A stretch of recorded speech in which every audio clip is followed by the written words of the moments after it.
Hello my dear friends, कैसे हैं आप सभी। मैं रचना सिंह दोबारा आप सभी का स्वागत करती हूं। दोस्तों, जैसा कि आप जानते हैं कि नवरात्रि के 9वें दिन हम प्रवेश कर चुके हैं और अब माता के विदाई का वक्त हो चला है। तो चलिए हम माँ के 9वें रूप को जानते हैं और हम नवरात्रि के 9वें दिन माँ सिद्धिदात्री माता की पूजा करते हैं। तो चलिए उनके बारे में इस वीडियो में हम जानते हैं। माँ दुर्गा जी की नवी शक्ति का नाम सिद्धिदात्री है। ये सभी प्रकार की सिद्धियों को देने वाली है। मार्कंडेय पुराण के अनुसार अणिमा, महिमा, गरिमा, लघिमा, प्राप्ति, प्राकम्य, ईशित्व और वाशित्व ये 8 सिद्धियां होती है।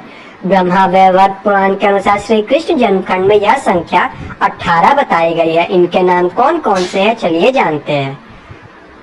अणिमा, लघिमा, प्राप्ति, प्राकम्य, महिमा, ईशित्व, वाशित्व, सर्व काम वसायिता, सर्वज्ञत्व, दूरश्रवण, परकाय प्रवेशन, वाक सिद्धि, कल्प वृक्षत्व, सृष्टि, सहन कारण सामर्थ्य, अमरत्व, सर्वयात्मत्व, भावना सिद्धि।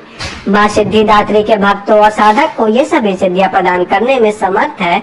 देवी पुराण के अनुसार भगवान शिव ने इसकी कृपा से इन सिद्धियों को प्राप्त किया था। इनकी अनुकंपा से ही भगवान शिव का आधा शरीर देवी का हुआ था।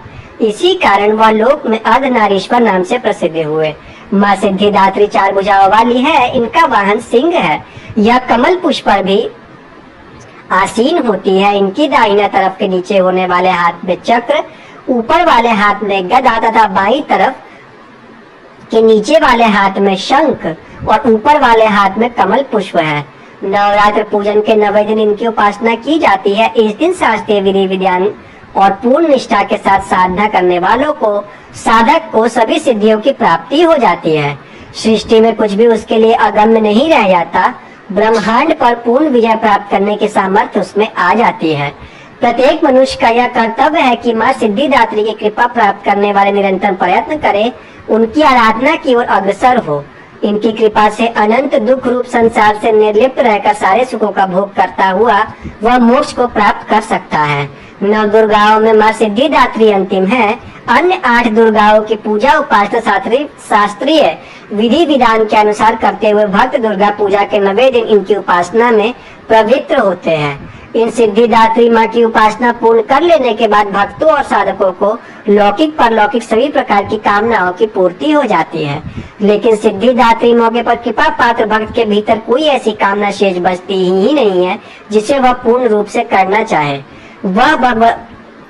वह सभी सांसारिक इच्छाओं, आवश्यकताओं और स्प्रिय हसाओं से ऊपर उठकर मानसिक रूप से माँ का, भगवती का रूप दिव्य लोक में विचरण करता हुआ उनके कृप रस पीयूष का निरंतर पान करता हुआ विषय भोग शून्य हो जाता है।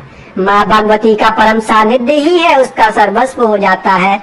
इस परम पद को पाने के बाद अन्य किसी भी वस्तु की आवश्यकता नहीं रह जाती। माँ के चरणों का यह सानिध्य प्राप्त करने के लिए हमें निरंतर नियमित रहकर उनकी उपासना करनी चाहिए।